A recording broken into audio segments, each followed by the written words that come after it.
Hello, tennis fans. It is Friday, March 28th. I am your host, The Squinch. This is a Mishit Tennis hitting sesh. Let's hit some balls. All right, a little bit to talk about here today. We're getting towards the end of the Miami Open. Let's start like we usually do with this schedule, our overall yearly. We are going daily, as we have been all week. In the second week of the Miami Open, and we still have some Americans alive. Where are we at with this? We basically have today the men's singles semifinals. So four players left on the men's side, one of which is Taylor Fritz. And yesterday we had the women's semifinals, and we had Jessica Pegula playing there, and she advanced. Um, so yeah, we're doing well. Like sometimes we crap out early and we got no Americans left at this stage of the game, but not the case. So yesterday, because of a little bit of weirdness with the scheduling and going late and having a little rain the day before that, they finally caught back up to normal. But they had to run three quarterfinals instead of four for the men yesterday because they had one earlier. I forgot exactly what it was, and then they had the two semifinals for the women. So unfortunately, Korda could not. Um, so yeah, let's start with the men. Korda versus Djokovic. Djokovic won that first set pretty easy. He got the break right at 3-3, 4-3, 5-3. He got the break at 4-3, and it was a love break. I think it was. It looked like old school. That first set looked like, oh Jesus, he's gonna walk right through. Then Korda came back, showed a little grit, got up. I think he was up 5-2 in the second set, and then Djokovic got his break, came back into it. It was just so close. Like Korda could hit with them. Djokovic was definitely my main thing watching him as he's aged is like how hard does he work to win points? Because remember when he was at his top, he didn't even work hard to win points. Like he could do it in so many ways, but ultimately he just ended up playing short points because he would dominate his player. But he can't do that like he used to. Not with all these young kids who cover the court so well and are so long. So I think that this was a growth opportunity for Korda. I think he learned something from it. I think he will do better next time he plays Djokovic. Hopefully, there is a next time. Um, and yeah, but at the end of the day, Novak went through, and that's a better storyline for the tournament anyway. So yeah, that's where we're at now. When we talking about Korda this week, when we switch to the top 25 next week, we're gonna go to the top 20. We're gonna shorten up the pool even more. But we are also going to add in an honorable mention portion, which everybody from like 20 to 32 will say. If you get a seed in a major, you should be in an honorable mention. Is the way I figure it. So that was Corda, and then of course Fritz and Berrettini. This one was wasn't able to watch quite as much, but ultimately, from what it looked like, Berrettini Italian, big serve, Fritz, like big serve, big ground strokes, cool demeanor. He like just leaned on him. He played Fritz ball, and it was too good for Berrettini, even though it was this close. It looks, some five. He should have won this second set tiebreak. Actually, he was up in it, like I think 5-2, 4-2. So he just he a little mental slip maybe there. Maybe Berrettini just outplayed him there, but ultimately that's how it shook out. So that means we lost Korda. We still have Fritz into today's matches, which are Djokovic versus Dimitrov, Mensik versus Fritz. So 37-year-old versus 33-year-old, I think. They might be 38 and 33 by now. They played each other. I looked this up last night, like 15 times. Djokovic has won 14 of them, including like the last 12 in a row, which spans like 10 years. So we'll see what happens there. But Dimitrov, big hitting Bulgarian. Always like watching. Not always like. I've started to appreciate him more in the last year or two because he hovers around and he's a tough fucking out. Mensik is just serving good as hell. He's one of the young guns coming up. Young, Sinner, Alcaraz, Mensik, Shelton, Draper, that whole group is coming through here trying to get up to Sinner and Alcaraz's level. So I actually shouldn't have put them in there. I know I left one or two out. Oh, Arthur Feast. Oh, Ja Fonseca. But he's more in the Fonseca Sinner mold, and that he's tall, rangy, covers the court well, and yeah, it should be a good match against Fritz. We'll see. There's some similarities about their games, I think, so that'll be fun to watch. That's at 5 o'clock tonight. Now let's switch over to the WTA side and talk about what happened yesterday, which was just one match, and it was the match of the night, of the day. Just just got Pegula, I think that's how we say it, Pegula, versus Alexandra Iala.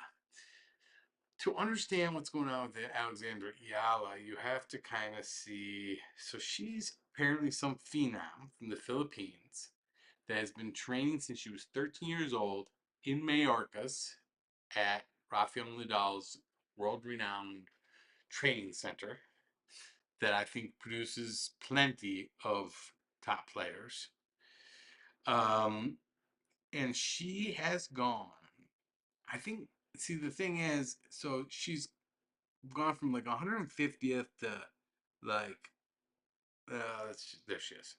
New career high, 134th up to 75th with these 370 points. Um, okay. The thing about it is, like, this happens every so often. The thing is, this doesn't come as a surprise to anyone. And I watched that match last night, and holy shit, the eye test. She passes it. At no point during that match did she look like a worse player than Jessica Pegula. However, she got beat. It was a. How old is Pegula? Pegula is 30 versus a 17-year-old, and that's exactly what it was. Yala, like, just, she has these big strokes. She looks every bit the part. She is a top 10 player right now. I'm convinced. Like, she'll just shoot right up. She should do this good in every tournament because she is that amazing of a ball striker. My God, she's got to immediately be one of the best backhands to watch. Oh man, it's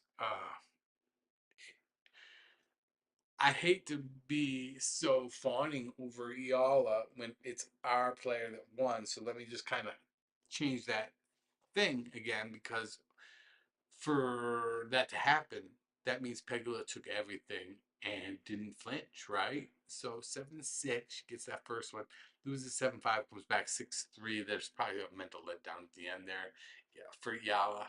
But holy cannoli, can you imagine going through a three-setter where you know the person on the other side of the court has better ball striking capability than you do and still have the confidence to win it, like, going away? That's impressive. I've got to give that to her. So she is, there's no shot that she doesn't have. Her conditioning's great. It's hard to find, like, what is she, but she's about to be number three potentially. So let's take a look at this. Here's, we just opened this for Iala, but no, here's the interesting part of this. So she's still alive playing Sabalenka in the finals. One of them's going to get a bunch. The other one will be stuck where they're at, right? The highest she can get is 61-46 if she wins her next match, which catapults her above Coco. So it's like we got this three-tier American, like, buffer zone between the top players and everybody else. And we're all taking runs at Sabalenka this year. Madison Keys gets her an Australian, then gets embarrassed by her in Indian Wells.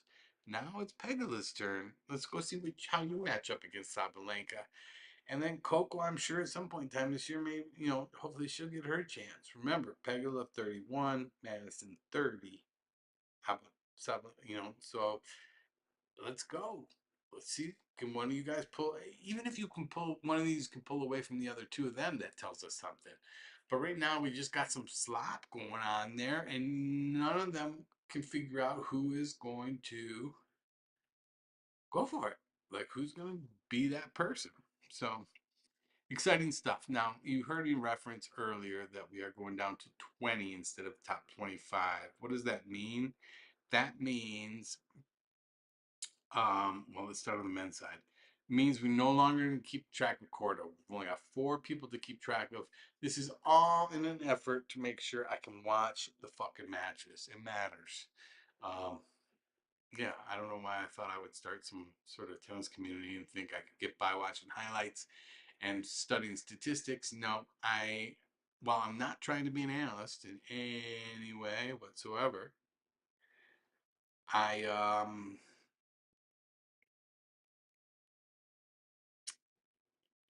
we're gonna get to Q2 here, and I can put all these down. Oh, how neat. So yeah, so we only have 4: Fritz, Paul, Shelton, and Tiafo.